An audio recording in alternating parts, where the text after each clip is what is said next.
بسم اللہ الرحمن الرحیم۔ ایک خاتون کا سوال ہے کہ وہ عمرے کے لیے گئیں اور احرام کی نیت انہوں نے کر لی تھی، لیکن جب وہ جدہ پہنچیں تو جدہ پہنچ کر انہیں شرعی عذر ہو گیا، یعنی پیریڈز ہو گئے۔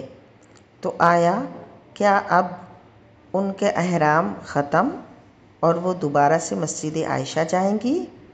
تو ایسا نہیں ہے۔ جب وہ جدہ پہنچیں تو وہ احرام کی نیت تو کر چکی تھیں اور وہ احرام میں تھیں، لہٰذا انہیں پریشان ہونے کی کوئی ضرورت نہیں۔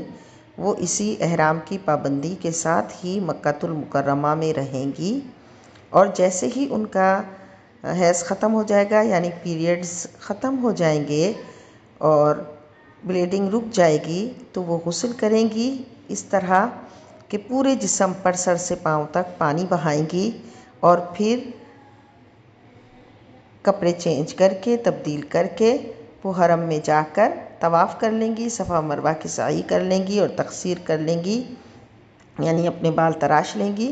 اس طرح ان کا عمرہ ہو جائے گا۔